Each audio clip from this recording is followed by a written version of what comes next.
वारदातों का खुलासा करते हुए वरिष्ठ पुलिस अधीक्षक लाल उमेद सिंह ने दोनों मामलों का खुलासा किया। साथ ही साथ दोनों मामलों में सम्मिलित आरोपियों को भी मीडिया के सामने पेश किया। राजीव नगर में हुए ज्वेलरी शॉप में चोरी का खुलासा करते हुए वरिष्ठ पुलिस अधीक्षक डॉक्टर लाल उमेद सिंह ने बताया कि ये अंतरराज्यीय चोर गिरोह का काम है, जो पहले रेकिया करते हैं फिर बाद में अंजाम देते हैं। ऐसा ही हुआ जब महाराष्ट्र के एक गिरोह राजधानी रायपुर पहुंचकर चोरी को अंजाम दिया, जिसमें शातिर चोर ने पुलिस को गुमराह करने के लिए पहले 2 बाइक की चोरी की और दुर्ग से बाइक चोरी कर रायपुर में छोड़ा और रायपुर से बाइक चोरी कर उसे दुर्ग में छोड़ा, जिसे पुलिस भटक जाए। मगर राजधानी पुलिस ने भी चोरों के हौसले पस्त करते हुए आरोपियों को धर दबोचा। पहला प्रकरण थाना खमारडी का है, जो अपराध क्रमांक 118-25 धारा 304(2) और 3(5) BNS के तहत में अपराध पंजीबद्ध हुआ था। इस पूरे प्रकरण में राजीव नगर के पास मेन रोड में एक रौनक ज्वेलर्स करके शॉप है, ज्वेलरी दुकान है। उस ज्वेलरी दुकान में 3 आरोपी आए और 3 आरोपी आकर के चैन खरीदने के बहाने चैन दिखाने को कहा और जैसे ही दुकानदार चैन दिखा रहा था उसी दौरान इनके द्वारा 3 नग चैन को झपट करके वहां से फरार हो गए थे, जिसमें एक स्कूटी का उपयोग उनके द्वारा किया गया था। प्रारंभिक तौर पर इसको विवेचना किए जाते हुए एसीसीयू की टीम के द्वारा लगातार लगभग 70-80 किलोमीटर लगातार मेहनत करके इस प्रकरण का खुलासा किया गया। इस प्रकरण में वारदात करने के पूर्व आरोपियों के द्वारा 2 अन्य, जिसमें एक मोटरसाइकिल एम्स रायपुर के पास से और एक एक्टिवा दुर्ग रेलवे स्टेशन के पास से चोरी की गई थी। इस प्रकार इन आरोपियों के द्वारा 2 चोरी की घटना और 1 झपटमारी की जो घटनाएँ हैं वो एक ही साथ कारित किया गया था। इस पूरे प्रकरण में ये आरोपीगण अंतर्राज्यीय महाराष्ट्र में गोंदिया और नागपुर के निवासी थे। योजनाबद्ध तरीके से इनके द्वारा वहां से ट्रेन से चल कर दुर्ग रेलवे स्टेशन में उतर के वहीं एक होटल में स्टे किए। वहां से रुकने के बाद में एक्टिवा को चोरी करके उस एक्टिवा के माध्यम से रायपुर आए। रायपुर में उसी एक्टिवा के माध्यम से अपना इस अपराध को घटित किया और जाते जाते उसके द्वारा एम्स रायपुर के पास से एक दूसरी मोटरसाइकिल को चोरी करके उस पर से फरार हो गए। आरोपियों द्वारा पुलिस को गुमराह करने के उद्देश्य से जो दुर्ग से एक्टिवा चोरी की गई थी उस एक्टिवा को रायपुर में छोड़ दी गई थी, ताकि पुलिस अपने जांच में गुमराह हो और अपना फोकस दुर्ग के आसपास तक ही सीमित रखे।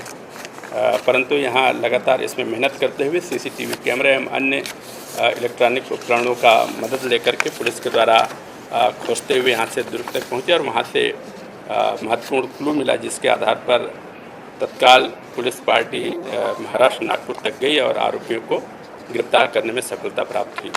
इस पूरे प्रकरण में आरोपियों के द्वारा यहाँ से चोरी किए गए चेन को अपने एक ज्वेलर्स के एक शॉप है Era gold company private limited, यहाँ पर इसको अपने पिता के अकाउंट पर बेच दिया गया था और वहाँ पर से उसके पिता के अकाउंट पर पैसे प्राप्त हुए थे। इस प्रकार उसके द्वारा 2 गोल्ड की चेन को हीरा कंपनी को बेचे गए थे, जिसको बरामद किया जाना शेष है।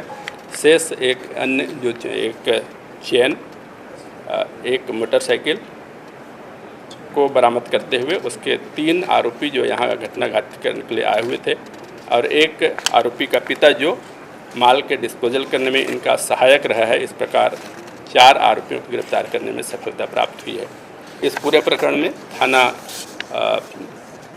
में इसमें अपराध क्रमांक 118/2025 धारा 304(2), 3(5) BNS के तहत में अपराध पंजीबद्ध किया गया है और आगे की विवेचना की जा रही है।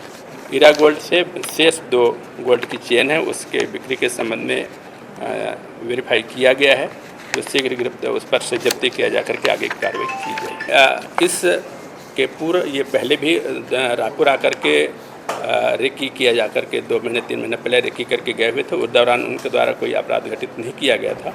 परंतु अन्य जिलों में भी इसकी सूचना दी गई है। अगर किसी जिले में इस प्रकार की वारदात के संबंध में कोई सूचना प्राप्त होती है तो उनको अवगत कराया जाएगा। इनमें लोकल कॉन्टैक्ट नहीं, चूँकि पूर्व से इनके द्वारा रेकी किया जा चुका था। पूर्व 3-4 महीने पहले आकर के रायपुर की दुकानों के इनके द्वारा रेकी करके जा चुके थे ये, इसलिए पहले दुर्ग आकर के स्टे किया और रायपुर आकर के इसको वारदात को अंजाम दिया।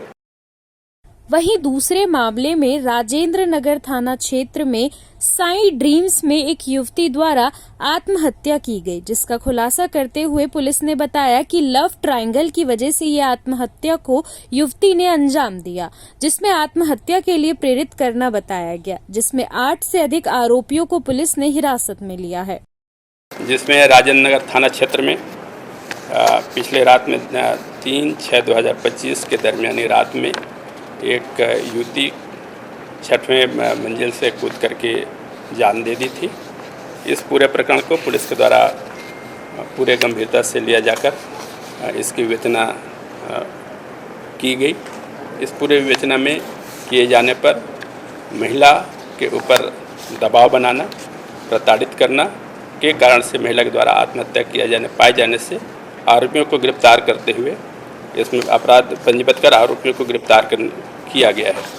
इस पूरे प्रकरण में जो महिला जो मृतका थी दिनांक 3/6/2025 को साई ड्रीम सिटी अमलीडीह में निवास करती थी और उसी रात में लगभग 12-12:30 बजे रात के आसपास 6वें मंजिल के ऊपर छत में जा कर के वहाँ से कूद करके उसके द्वारा आत्महत्या किया गया था। जांच पर पाया गया कि जसविंदर कौर इसमें वर्तमान में एक नीरज मजुमदार के साथ में रिलेशनशिप में थी। उसके पहले भी ये एक अन्य प्रशांत के साथ में रहना पाया गया और वर्तमान में प्रशांत भी किसी दूसरे लड़के के साथ में रिलेशनशिप में होना पाया गया। इस पूरे प्रकरण में एक बड़ा सा कारण जो है लव ट्रायंगल और इस बीच में लगातार प्रताड़ना और घटना दिनांक को इसको साथ में मारपीट किया जाना, मानसिक एवं शारीरिक प्रताड़ना किया जाना पाया गया है। इस घटना के पहले जिस समय ये मृतका जो थी प्रशांत के साथ में जब रहती थी तो आपस में ये लोग कोई शॉप चलाते थे। उस दौरान भी इसके द्वारा कुछ बैंक लोन वगैरह भी लिया गया था। उसके कारण भी जो वर्तमान में जो प्रशांत अलग होने के बाद भी उसको उसके बैंक लोन पे करने के लिए लगातार प्रताड़ित करता रहा है। घटना दिनांक को इन्हीं सब बात को लेकर के मृतका और एक अन्य लड़की के साथ में बाहर में भी काफ़ी गाली गलौज मारपीट की घटना घटित हुई थी। उसके उपरांत जो प्रशांत लांडे अपने अन्य साथियों के साथ में और अपने वर्तमान महिला साथी और उसके अन्य साथियों के साथ में एक साथ होकर के मोबाइल के माध्यम से कई बार प्रताड़ित किया गया और अंततः इसी उद्देश्य से कॉम्प्लेक्स तक पहुंचा हुआ था, जिसके कारण से महिला प्रताड़ित होकर शारीरिक एवं मानसिक प्रताड़ित होकर 6वें मंजिल से कूद करके अपना जान दी थी।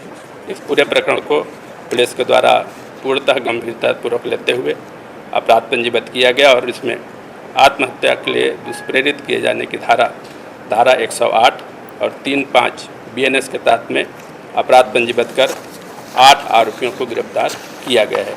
इस प्रकरण में आगे की भी विवेचना किया जा रहा है।